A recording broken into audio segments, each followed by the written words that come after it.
Present world. But Mark, let's come back to you now. And what are the think tanks up to with? We're basically coming back onto Trump, I suppose, in a certain to a certain degree. But what are the think tanks up to?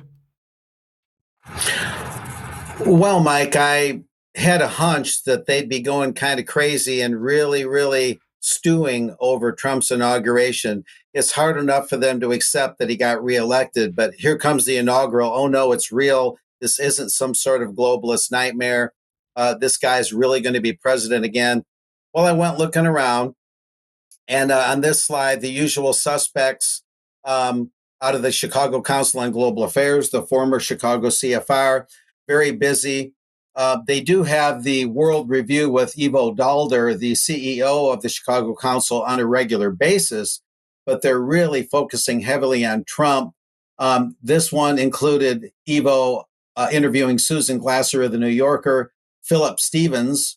Of course, he's from the UK. He's the US editor for Financial Times, and Foreign Policy's Ravi Agrawal, Foreign Policy being more of a think tank itself, but think tanks are becoming more like media outlets. And I've got an article on the UKC website about that. But anyway, we have a short video by the Chicago Council CEO, Ivo Daalder, a former US envoy to NATO, and it sets the tone for the discussion.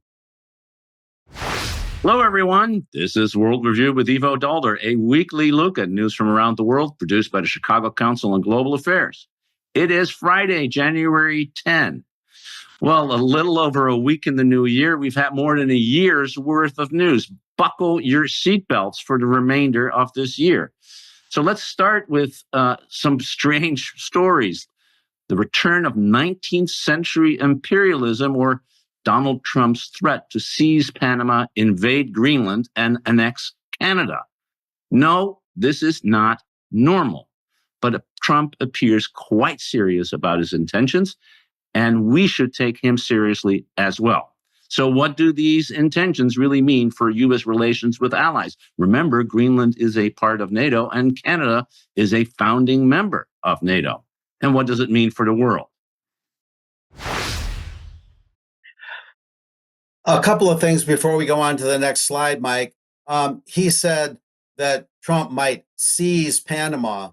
It's typical of these think tankers, often typical of them, to overstate or overgeneralize. Trump, of course, would not seize Panama. He believes it's proper that the U.S., which mainly built the Panama Canal, and that's both a military and commercial asset, Trump thinks it's proper that since the U.S. controlled that canal from about 1904 all the way to 1999. The late President Carter started the transfer of sovereignty in 1977, but it took all the way until 1999 for that transfer to happen. But Trump believes that that specific asset belongs in the U.S. U.S. control. Now, some might disagree with Trump, but he's not going to seize Panama. And the idea that Trump would literally annex Canada as the 51st state, it's a very unrealistic thing to think about. Canada is, of course, massive in its landmass.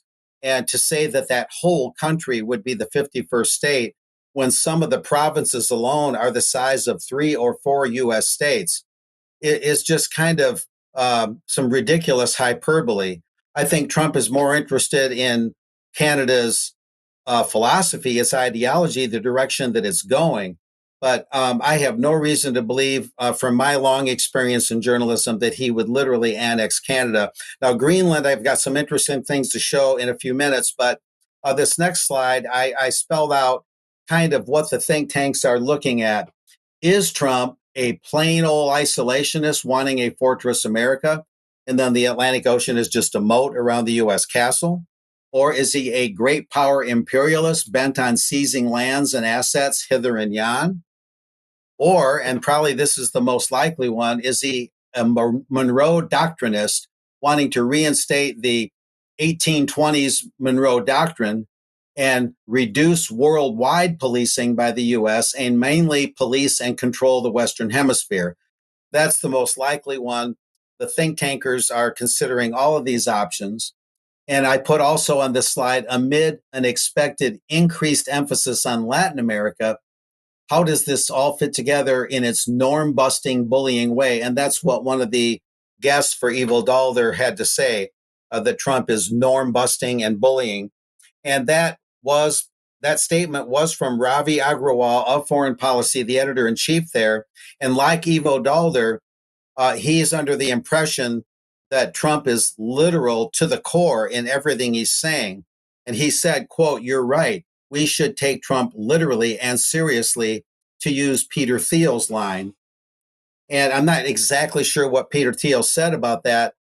But another thing to mention, Mike, is that one thing about Donald Trump is that he makes broad, bold, and often jolting statements, but I think largely it's to give the press something to stew over, give the think tanks something to stew over while he does back channel dealing. One of the realities of politics is there's things published for public consumption, and then there's the actual deals, wag the dog, that actually go on. So there'll be probably a purchase price and some monetary wheeling and dealing with the Panama Canal and with Greenland too. The idea that he would outright seize these places, I think, is just unrealistic. Maybe the events in the coming weeks and months will prove me wrong, but we'll be watching it very closely. Now, Project Syndicate on this next slide is kind of a coalition of think tankers, and they all contribute to this website. It's kind of like Substack for the elite. At any rate, this particular November 8th, 2024, this is right after the election, while Donald Trump's capricious approach to politics always lent an air of unpredictability, which is what I'm saying, to his previous 4 years in the White House, he has another 4 years. He has had another 4 years while he was out of the presidency, while Biden was in, to nurse his resentments and to plan. What will he and his cadres do now that they have their hands back on the levers of American power? And they had various think tankers chime in. And one of them, I believe, is in the next slide. I can cite what that person had to say. No, the next one after that. I think we can move forward. Yeah, Anne-Marie Slaughter, a Bilderberg attendee, CEO of the New America think tank, she had this to say in that Project Syndicate article. Americans are angry at prices for groceries, transportation, medication, childcare, and other necessities that have often reached absurd levels. She's correct about that. Anger often reflects fear, and there's plenty to be afraid of in a deeply uncertain and violent world. She's talking kind of about Trump here, to be afraid of him. It also reflects the persistent sense that America itself, its infrastructure, health system, borders, and the political system is broken. So she's not altogether wrong there. She did add this, though, notwithstanding Joe Biden's many successes, Donald Trump's dark visions, I added that emphasis, captured the national mood. He won as an angry battering ram of change aimed at the system itself. Now, I think that one thing that could be pointed out there is that given all the things she said that are correct, Americans have a right, like Brits, like the citizens of the UK, to be very angry. There's nothing wrong with being angry if you have a good reason to be angry. And people did see in Donald Trump, like him or not, whether they're correct or not, a more forceful personality, someone who's willing to stand up and address some of these problems. Of course, the proof will be in the pudding when things actually come down in the weeks and months ahead. One other think tanker that had something to say, Professor Charles Kupchan, a senior Council on Foreign Relations fellow, he said Trump's win does not augur well for the political center globally, including in Europe, where the ideological extremes continue to gain ground. Many of the world's democracies appear to be headed for a prolonged period of polarization and illiberal populism. That's a favored think tank phrase.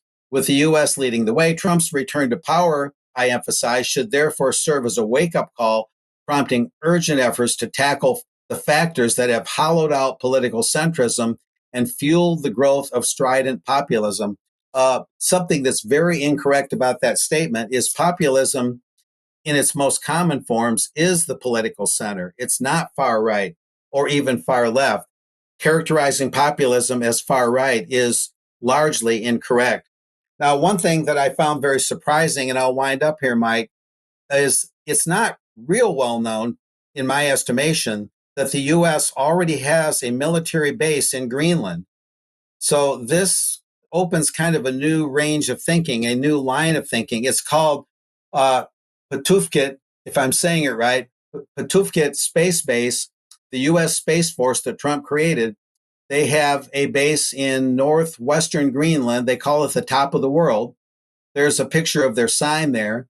And there's the pronunciation, Pituffik, it's actually called. Formerly known as Thule Air Force Base, located in Greenland, a country within the Kingdom of Denmark, and inhabited by approximately 56,000 people. Greenland, by the way, is 3 times the size of Texas at 840,000 square miles. At any rate, people can freeze and read that slide for details, but they include a missile defense system up there, an early warning system, things like that. The other slide that I threw in includes some miscellaneous pictures if people want to look at it. But it's an interesting twist there that the U.S. already has a military presence there.